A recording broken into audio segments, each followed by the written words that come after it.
Welcome to &DD, your go-to podcast for candid conversations. Dive deep with us into the heart of life's challenges, business hurdles, and the journey to better ourselves. Join us in exploring the art of living intentionally, finding balance, and enhancing not just your life, but your business and leadership skills. It's time to grow, to inspire, and to lead, &DD. Conversations that transform. Welcome to DD Do's Business, or &DD, Debbie. Do's. I'm Dave Evans. And I'm Debbie Halls-Evans. Yeah, a bunch of doozes. That's perhaps not the greatest of starts, but... let's go. Over to you. Brilliant. So I am just going to do a really quick update, Dave, on why we're even doing this podcast. As I'd like to know. Yeah, that'd be brilliant. So we are in season 5 and we are reflecting back on your book, Leadership or Leadershit. Yep. And I just wanted to let people know how different this book is.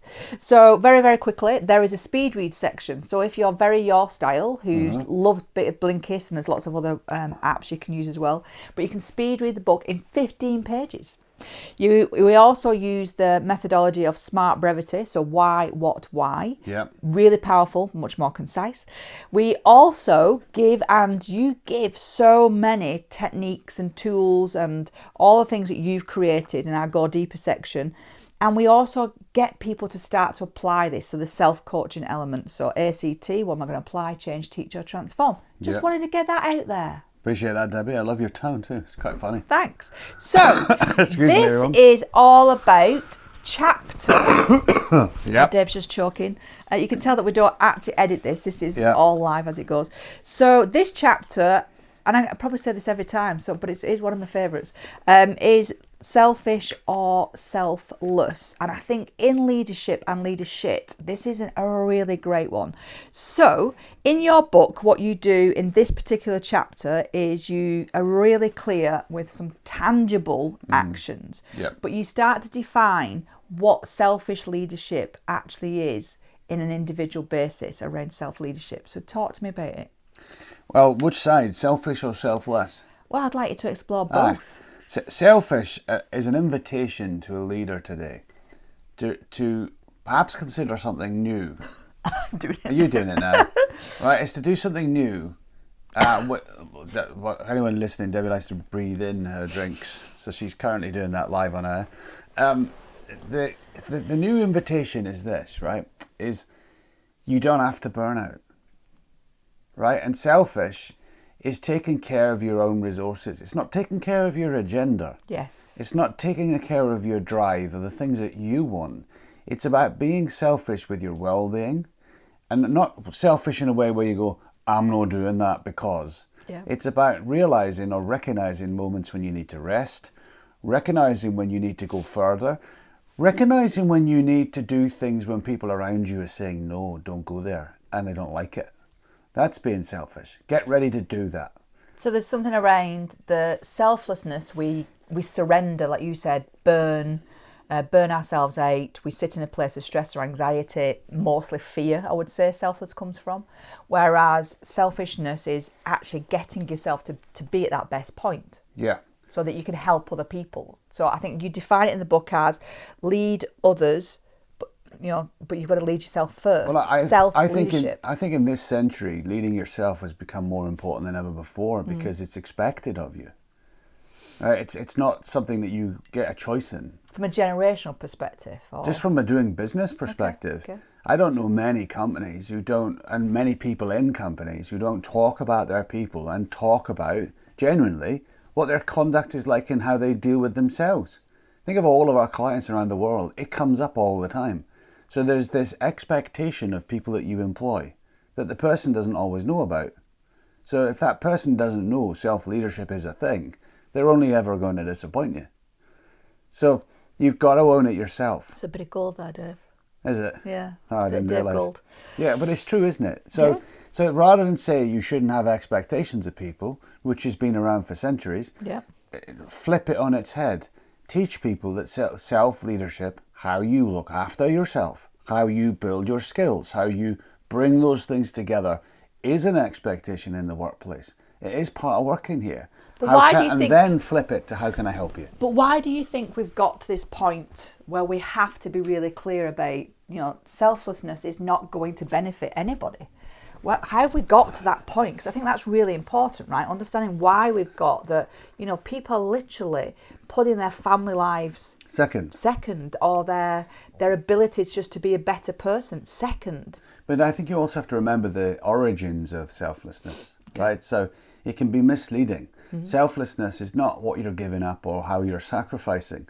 Selflessness is traditionally servanthood. Servanthood in the traditional sense of, as a leader, how do I take care of the people I lead? But do you not think we've got to that point where we are literally just, and I think this is what the whole book for me stems from, Leadership or Leadershit, is that there is millions of models out there, and we pick one that we like, and then it becomes mainstream, whatever that really means, and everybody sits in that, and then they lose this point of, actually, this is the reason why you set up a business, the reason why you want to work with people, the reason why you go to work. That becomes, you then get sucked into this vortex of, well, I've got to be selfless, I've got to throw everything into it and ignore everything else in my life. But what you're saying is turn that on its head and start to look at it completely different. Give it a reset. Yeah. Realize that both need to have their space in the picture. The book captures for me the consideration that any one of the chapter headers, selfish or selflessness, authentic or fake, right? Every single word that exists can have a negative or a positive connotation or meaning, right? The decision is yours. What we're talking about today specifically is being selfish so that you don't burn out. Yep. Right? And actually, if you're a company owner listening to this, how do you stop that being a feature? Now, let's be really clear. I've also seen loads of people in business over the last 20 years thinking about helping people not burn out means don't over-ask, don't ask too much of them. No, the job still needs to get done. Yep. It's not about less work or less time at work, right? There's a truth in business that you're the owner, you think that the owner, you go to bed at night with the responsibilities of being the owner, all of the risks and stuff that go with that, right? You also get the rewards that go with that when it goes well, right? Because you carry both cans. Yes. You can't apply that to someone who works for you. Now this, genuinely, if I could have a klaxon or something going on, if I did edit this way. Yeah. But to me, this is really important. This is something that we coach regularly, but as an owner, having the same expectation of what you want, doing X amount of hours, and then projecting that onto your employees is of no benefit to anybody. Yeah. Yeah, because they're not the owner. I'll give you an example, right? Let's say you're working in a company and somebody works for you and they've got a contract of working hours in a week that's 40 hours. Yep. Simple maths, right? Let's say the work they have to do is, we'll call it production, general language. Okay. There's a certain amount of stuff they have to do in that 40 hours. If the person doing that is happy in all of these following scenarios, A, they do it in 30 hours. Yep. The question you've got to ask yourself as an owner or a leader is, do you care? If the job is competently done in 30 hours and they're paid for 40, do you care? You also get to ask the same question in scenario B, which is, what if they're taking 43 hours and you're not paying overtime, they're taking a little bit longer and they're not bothered? What if they're doing it in 55 hours? Same symptoms. I would hope in 55 hours that the leader would say, how do I help this person? Yeah. Right? But if the person's happy, right, doing the 55 hours, producing competent work, granted, not as efficient as they could be, we've got to see it for what it is. You can't sit there going, I wish they only worked 30 hours. Yeah. Right? You're setting yourself up to fail, and that's what getting leadership right is. Selfish is about you making sure that you are taking care and owning your own resources, because here's the truth. You can't give when you're empty. Yeah. You can't give when you're empty. And you only are empty when you don't take care of yourself. And I think this takes me smoothly, Dave, which is pretty good for us, takes us smoothly into neural pathways. And one of the examples you give, which is a really fun one in the book, is about the backward bike. Yep. But I think because we are... I forgot about that. Yeah. So because we are so, I think programmed is the wrong word. Surely there's a better word. But so used to being told that, we've got to be at work, we've got to work extra hours, we've got to do all of this other behaviour. There's a video of the backward bike. Oh, is there? I'll find it. German chap. Right, okay. It's actually magnificent. But the point I'm attempting to share, or question actually, is this is about unlearning. More specifically, I think there's certain chapters in the book that are very specifically tailored to unlearning. So there's more discomfort, right? Genuine more discomfort. So talk to us maybe about the backward bike and why it's relevant to us allowing ourselves to understand this differently in leadership. Either way, you can become fixed in what you repeat. Right? It happens to me, right? So, I only learnt this week in the recording that I have lots of strengths in my leadership, but one of the things that I do is I conclude, right? And actually, if you were to differentiate as a leader, and I apologize to the listeners, therapists will talk about owning your shit. Yeah. They might not say it like that, but that's what they mean. And one of the things that I've personally learned after all these years is that I'm really good at owning my feelings. Really good, right? The mistake I make is I conclude. And really, truly owning my feeling in that moment is not taking the conclusion into play. Leave the conclusion. Hasn't happened. Okay, so just explain what does that mean, though? So you're finishing. I'm finishing a feeling, yeah. Right. And actually, the feeling doesn't need me to finish it off. There is no outcome. So give me a very clear example of what that is, if you don't want to... No, sure. I feel like this, which must mean that. Yes. Right? Doesn't matter what it means, right? The actual example will make it worse. But the fact that you just don't stop and go, I feel like this, that's the stop moment. You own the feeling. You don't play the movie out. And for me, that is a micro moment of opportunity. Yeah. That I didn't even know was there. So we all sit in that point where, well, it ultimately takes us to assumption, doesn't it? And then by being sitting in assumption, we turn into the leadership element of ourselves, because we've all got them, right? We're both. That's the point of the blooming book. The cause of this for me, I can even share that with the listeners, is as a coach and as an author and as technically a mindset expert, you train yourself. Not expert. I know, semantics are important. It is really important, but let's not get stuck on it, yes. On a word that changes the story. As a mindset specialist, yes, right, you train your brain. I was recording a D-log the other day called The Frame. How every time you see a window border, this is something that I do every day. I share this in Hayden's talk coming up. And he asked me a question about this, right? And you'll hear about this in the next episode. Yeah. But I turned it into a D-log because when I see a window frame, it is a trigger for my brain to fire out good thoughts for tomorrow of things I want to come to pass. Now, that's brilliant. But what it creates is a conclusion habit. Unintended. Right. And now I've clocked it. Yeah. Right? So feelings are energy that come and go, positive or negative, right? Selfish or selfless, right? Let them. Just let them. And don't conclude them. That's a moment of getting leadership better. And that's me live, right? After all these years, learning something new. Okay, so I do think... And not being fixed. Yeah, not being fixed, which is actually very difficult, right? Because we get stuck. This is the unlearning element, yes. What you do repetitively, you can become fixed on. Completely. So let's go back to that unlearning neural pathways, creating them. Very quick synopsis, when we can all change our neural pathways. So literally to the moment we expire off this glorious earth, we have to just remember neural pathway is a well-worn path. It's a road, it's a motorway, river, whatever you see in your head. Path through the forest is the easiest. Yep. Do you walk the one that everyone else has walked? Or do you start to create a new one? And that's where the discomfort is, right? So the discomfort comes from, well, it's always going to feel uncomfortable. And the backward bike is about that, isn't it? It's like, I think there's many things, idioms. But in the video, do. The guy shows you, right, that after learning this new way of riding the bike, he goes to go back to the other way. And it feels as uncomfortable. Correct. Yeah. So I think there's a whole thing about when you're thinking about selfish and selfless, is you are going to feel uncomfortable, and that's a hugely positive thing because it means that you are fundamentally doing something different, which is great. All right, so Debbie, there is a barrier to this though. Go on. It's guilt. Oh. People have guilt. Now, it's not guilt on have you done your job right, or are you running your business right. It's that they look at a schedule, a gap in the diary, and they'll see it. It happens to me, right? You go 2.5 hours in the morning, right, are available.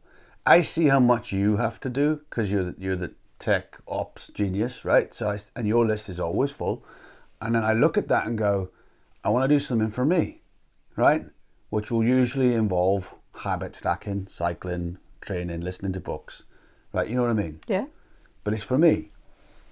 And then I hang around a bit rather than do it because I'm feeling guilty because of what you've got on, right?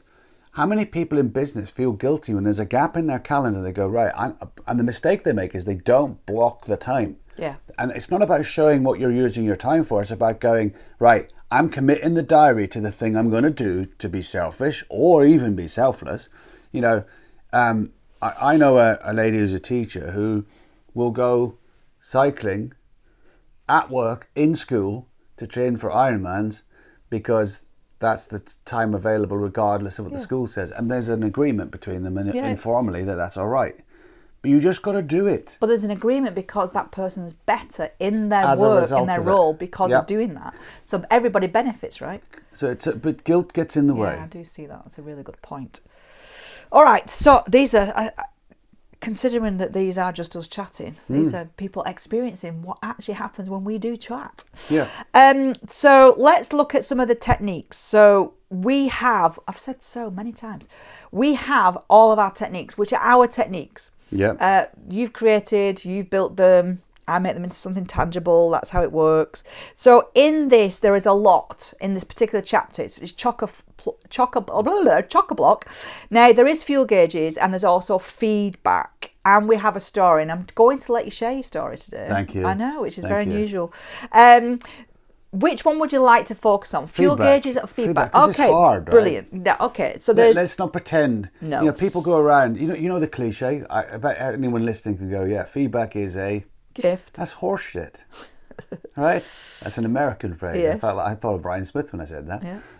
I don't even know why. Sorry, Brian. Brian would never say that. Right, okay. But it's nonsense. Nobody likes it. And you might be doing positive self-talk, but let's be really candid, ironically. Who's sitting there real time going, let's have some feedback, right? Well, I know, but then is that not that whole thing of we've then created it into something else? Feedback becomes this review process. It's muddy. It becomes, ultimately, you just think you're going to get told off and somebody's going to tell you that you're absolutely crap. That is ultimately where people go first. Yep. So you've created there's 3 elements in the book. Yep. Of feedback. Yep. Which it separates it out. Which is the distinction, isn't it? You've got a shit sandwich. So you used to praise somebody, tell them they were rubbish, and then you'd praise them again, and they were completely confused, and then they'd go off to do the job, and they just carried on doing what they always did. I still do love my funny joke with that, though, Debbie. What funny joke is that? When someone wants to give you a shit sandwich, ask them would they eat it. Oh, right, okay. That's one of our child's comments. Anyway, so in regards to the 3 types of feedback, what are they and how do we use them? Well, when we're coaching this in workshops, I like to draw a traffic light upside down. So the traffic light structure is the same, it looks the same, but the colours are upside down. Yep. So we understand what a red is, because that's the one most people avoid. It gives us a specific way of dealing with conduct. Right? Bad attitude or conduct needs a 2-minute intervention. And what happens is people spend no time actually doing it, and they spend all the time talking about doing it. Yeah. Right? And then time passes by and the conversation doesn't actually ever materialise. And the poor person who's being talked about never gets to know. Mm. And then it builds. And then that person becomes either good or bad or indifferent, but actually you've created, which actually goes back to your original point, is you conclude that person and they stay stuck in that perception that you've built because you as the leader, have never dealt with it. Brilliant. So what's it called, Dave? It's called habit. A bit of a conversation. Stop it in your book. Oh, sorry, Yes. That's the technique. That's in my other book, that the is framework. In your other book, yes. It's called stop it. You know, when you think stop it, it's okay to say. It's okay to say stop it, right? Don't do that. You know, and I always go back to the Chewing the Fat sketch from the BBC, and the 2 guys living in the lighthouse, and there's nothing to do, and one of them always winds the other one up at night time, and then he bugs them, and he goes, go Dunny do that, and the boy goes, how? Just Dunny. And you know what he's really saying, I'm going to belt you, right? It's kind of like very clear.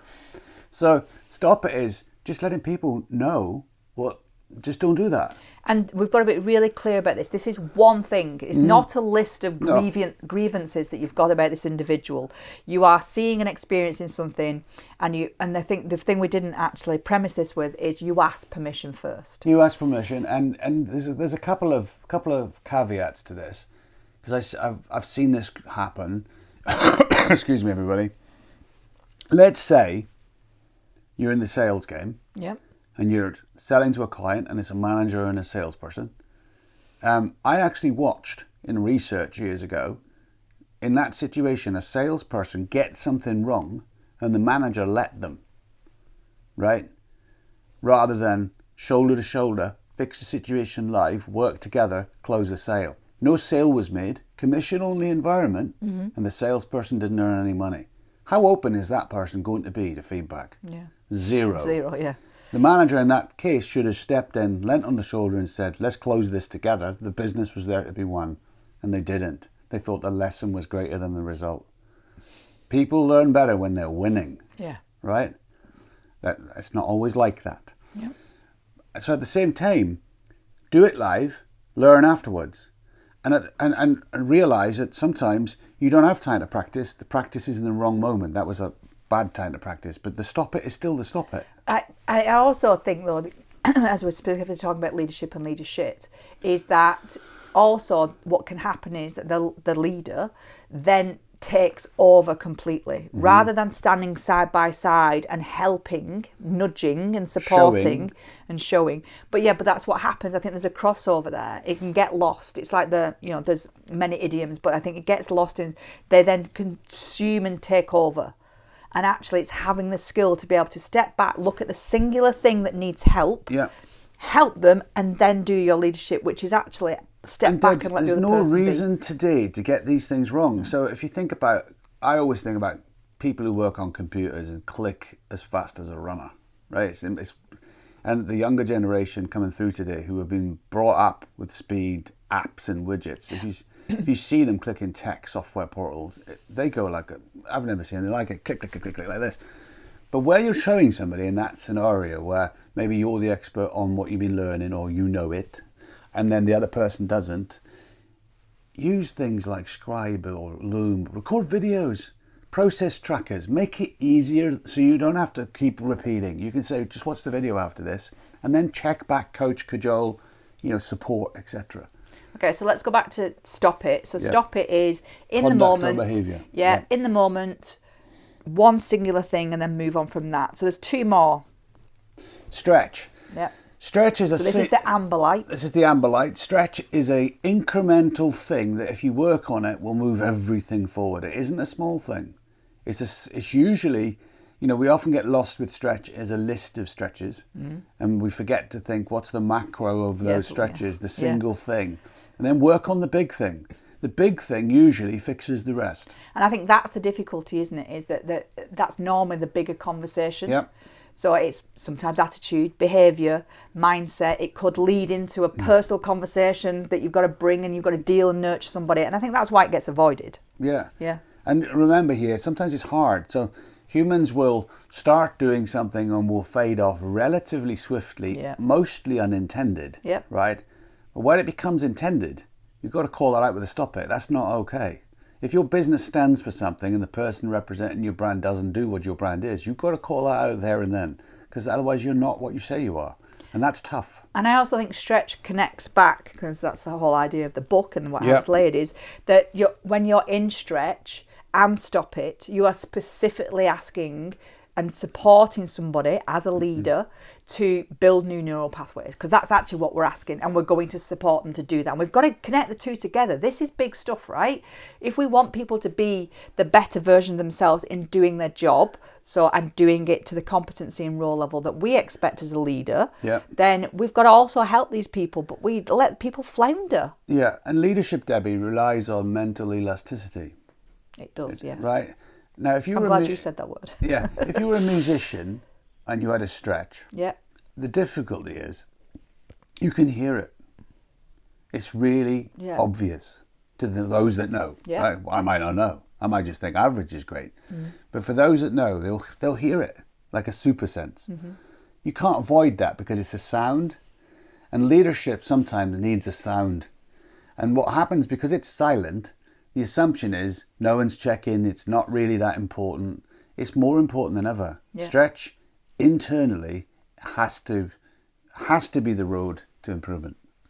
You know, I always get these ping moments, even when we're talking like this, is all the things that I can continuously improve on and help myself with, and therefore helping other people.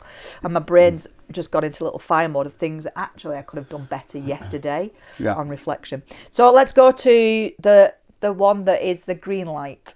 Oh yeah, soul food. Yes. Soul food is genius. It's the simplest thing in the world, and we've got Glenn McCoy to thank for that. It's really glad that working with him we were able to do this around.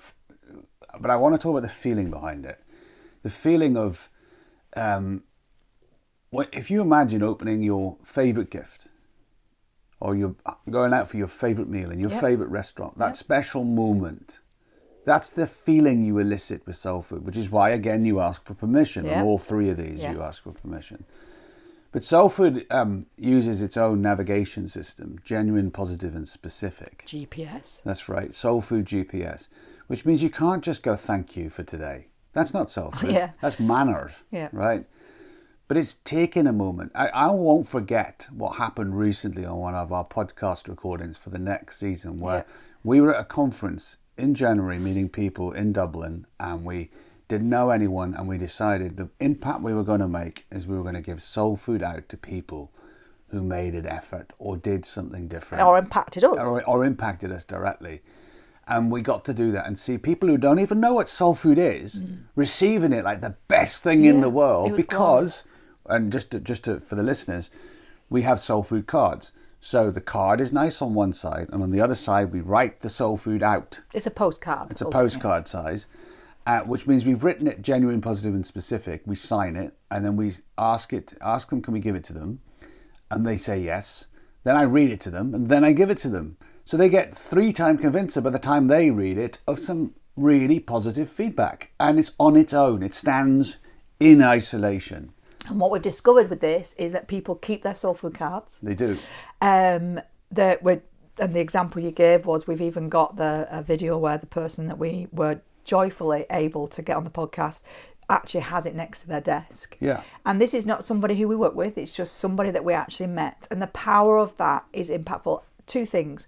One is, it's one thing, even though we're talking about genuine, positive and specific, we are being really clear about it's one tangible thing that person can connect to. It's not a list of this is all amazing, it becomes a bit sycophantic, which is really defined. And the other thing about permission is that sometimes people aren't ready. Pardon me. And being... I've done it again. Well, while you have a drink, David, let me... Can you just do the permission bit? No. I'm going to give a bit of magic first. Okay? So, I'll fill with my own thoughts, right? Is this. If you imagine going to a network event, introducing your business, you're taught all over the world to talk about the problem you solve, the solution you bring, and the feeling it overcomes, right? In soul food, the bit you often miss is the feeling that you're leaving on the card, right? Yes. Because you capture in the writing the feeling that you saw. And that's what we did in Ireland. Yeah. I wrote about the feelings that I saw. Yes. And that's the bit that connects the soul food up. Yes. Because soul food is a belief builder. That's the bit that's missing in the book, I think. It builds beliefs. If you want somebody to believe in better and that they can be better in your leadership selflessness, soul food is a real enabler. Yeah. So I just want to be about the permission. So in regard to permission, somebody might say to you, no. They might genuinely say no. And what we coach is that's right now, again, selfish and selfless. We've got to understand the well-being and the point where that person is. So we just say, okay, right now might not be the time, but I'm going to, and I would like us to put some time aside so we can have this conversation. You never avoid it or put it off. Really important. And another little bit of self-coaching there. So 2 more things that I really want to wrap up, because there's your story, Dave. Now, if anybody does know Dave and I, firstly, a married couple, if you've only just stumbled across our podcast, but also Dave loves his cycling. He loves endurance racing and actually... Okay, so why do I love cycling, Debbie? Because for you, it allows you to be at your best. This is literally your, if you're going to put it into this chapter. Anyone listening, there's a deeper reason. When I was younger, I had ME for years and I had no energy. Yes. I've also had multiple illnesses during my life which have given me no option but to do nothing. And therefore, whilst I can, I do. And some days I can't. Right? Not through choice though. Yes. Because of circumstances. Yes. So whilst I can, I do. And when I'm out cycling, I like to combine things. If you've heard this before, let's just reinforce it, which is, how do you do something you enjoy and put other things you enjoy into the same thing and stack them together? I do that when I cycle. Okay, a question comes into my head, and I'll pick that one on a different podcast. So in the cycle story that's in the Go Deeper, because we don't put it straight into the chapter, we let you explore. You talk about an endurance race, which interestingly is in Mount Evans. Now, we're not going to do we nearly got divorced story and all that kind of stuff. I really want to, because I think there's some, whoops a daisy, Dave's just knocked something over. The story is connected, and part of you doing some of the endurance stuff you do is it also gives you the opportunity to open up your mind to think about things as well. Well, I'll talk about it in 3 spots. Okay. And then I know there's specifics in the book you can reference, Debbie, right? So I'll talk about it in 3 spots. I attempted the Tour de Mont Blanc before riding Mount Evans, and in short, everything that could have gone wrong went wrong. You know, I'll summarize it by one sentence. Anyone who does marathons, running, doesn't matter the distance you run or races that you do, you should all hopefully know, don't change your plans for the race the day before race day. And I think everything that happened after that was all from that one single mistake. The mistake I made is I made about 12 mistakes. And in itself is a leadership example. Correct. Yeah. When we got to the foot of Mount Evans and speaking at the Peril Vault conference, altitude, and you and I talked about, or really I think I just told you what I wanted to do. And as always, you supported me, which was I wanted to ride to altitude, to speak about altitude. Yep. But I'd made all of the adjustments from the failure. I didn't make a single mistake that day again, on that day. And I settled my commitment to the plan up front, right? It was also the day of the solar eclipse, ironically. It was, yeah. And whilst America was getting ready to stop and stare at the sky, with protective glasses. With protective glasses on, I decided to ride their highest paved road, and just for the conference. And it was a really remarkable experience. During that process, I finalised how to apply mathematics to mindset through the fuel gauge theory. Which is what I mentioned before. Which is what you mentioned before, yeah.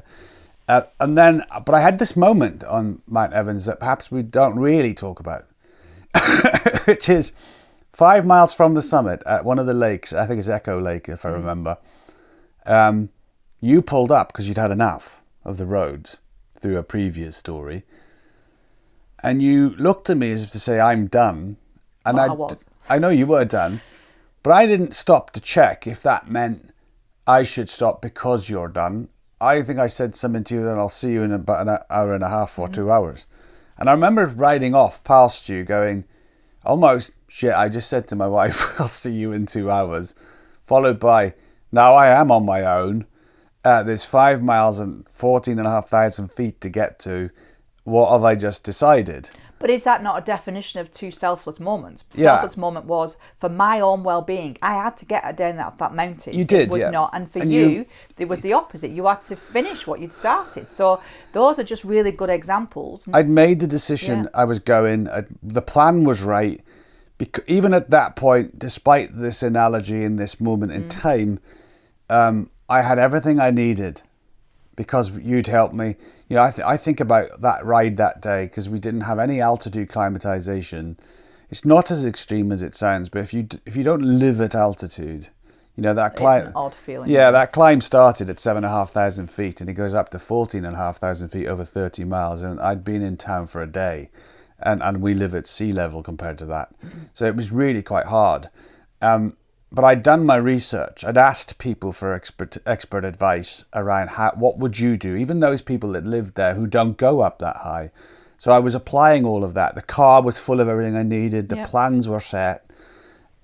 So when we had that moment of, you know, an unexpected choice to be made, the decision for me to continue was actually quite easy. I'll never forget though the shock of turning around at the top, right? The last 2 miles were some of the hardest things I've ever done, where I was dizzy. I had to do it in thirds. I think it was thirds. It's distant memory these days, but I'll never forget that moment of going, I feel so drunk from the altitude. I feel nauseous. Stopping to stand over my bike between my legs, eating a tiny sweetie, sipping some juice, and then moving again, because if I did stop properly, it was over. And then the body movement experience was what kept me going. I didn't even stop at the top long enough to look, because I was at risk of being on my own, so I turned around. But the feeling was, oh my God, I'm so ill. How am I going to get down? And thanks to everybody at Mount Evans, there's nobody really there. The road was so bad with potholes and so scary. My brain's adrenaline took over on the way back to where you were. And that was enough to safely ride. And all that sickness temporarily, because of adrenaline, just went. And I think one of the things that when you've written the book, is that there's loads of really great books out there, and there is, as you know, I'm a book fiend. But there's not normally a how. So there's not normally an output of it. It's a great explanation. Yeah. Yep, there might be something in it that I can connect with. But actually, what you then sat down and worked out was, what are the things that you compared it to one that you'd done, so one that you'd failed at, which is really important. And then you looked at the things that you do successfully. And there was 4 points. There was 1, always plan. Yep. Make sure you've got a good plan structure around it. Especially when you've learnt before, Debbie. Yep. So take the moment to capture what that looks like. And also understanding a plan can go awry. Yep. So knowing the what ifs as well. Asking the great questions, which you said, you actually went and sought out as much information as possible by asking great questions. And I was, that day I had to ride at a lower cadence than I would normally. Yeah. And I had to make sure that I stayed calm. Yep. Then you set a date, so you were really clear about a start. And this is, I think, the biggest thing that we're learning at the minute is that people are brilliant at just talking about stuff. Yeah. Just do it. Even if you'd failed on that or you'd not got very far, the fact is you'd started doing something, because ultimately there's something else to get out of that. And then the final one is measure the progress. And that was about, fortunately for you were doing a talk and there was an outcome that you were going to be able to share that story too. And ultimately it's been a part of this section too. So I think there's those 4 things: plan, question, set a date if you're going to be doing something, and make sure you measure progress. Progress is not about succeeding or failure. It's the progress. That's it. Full stop. It's not got any of this other attachment to it. And if you apply the last moment where you were at the car and I carried on to business, there are times in your business life that you will have to find out about something new when no one around you wants to go.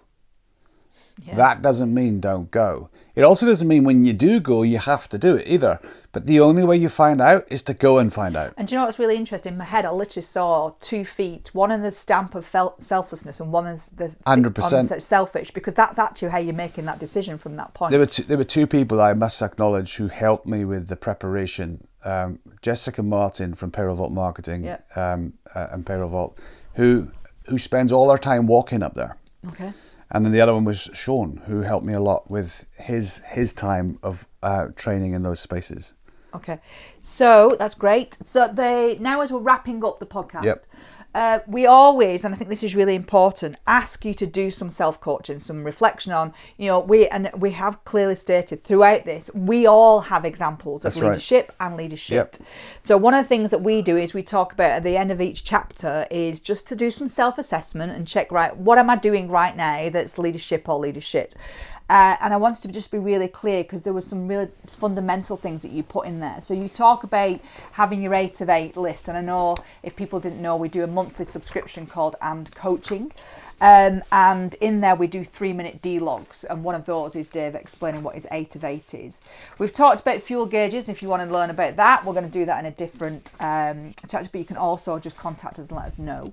You've talked about allowing people the time to recharge, refuel, and feed their leadership. So that self-investment of being, which we have to unlearn, I think. and also taking care of the well-being of you and your people. You know, there's an element of that is that selfless and selfish at the same time. They're literally partners as well. Give me some examples, Dave, just very quickly, of leadership, so people can really they can see what the leadership and how you're going to help yourself and others. Give me some specific examples of leadership. Measuring how committed somebody is for how long they're in the office. Yeah. Oh, that drives me mad. That's like a last century. Yeah, it's. You know, that's what. But also very difficult to get out of, right? If that is where you've been and that's how you've been leading, you've got to accept now that is not. And another one, starting a sentence. Why don't they? Yeah, that's a good one. Yeah, and then having a disappointment strategy about a person where you talk about them with a co-leader, but you never tell them. Yeah, because people cannot improve on something they don't know about. And then the not taking care of yourself, and I think because when you preach a story about being better at something, not doing it yourself is the fastest way to kill the initiative. That's true. Yeah. Well, I've really enjoyed this chat, Dave. So have I.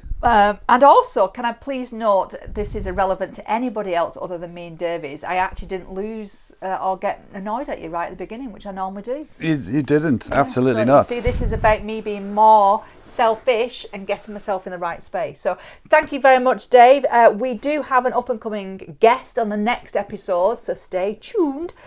Released every single week as well. And they're going to be talking about what it means to them in theirs, and they're also in the book as well as an interview. So and find out what's going on in their world a little bit. Which is a really great way of we've been doing this tig and tag kind of. You're going to say tagliatelle. No, I'm not. That means you're hungry. No. All right. Thank you, everybody. Thanks for listening. This has been Ann Double D. Thank you for spending this time with us, and every success with your learning. Thank you for tuning in to Ann.Double D. For ongoing inspiration, follow us at Ann.Scott on Instagram and online. Keep going, keep inspiring. Until our next episode.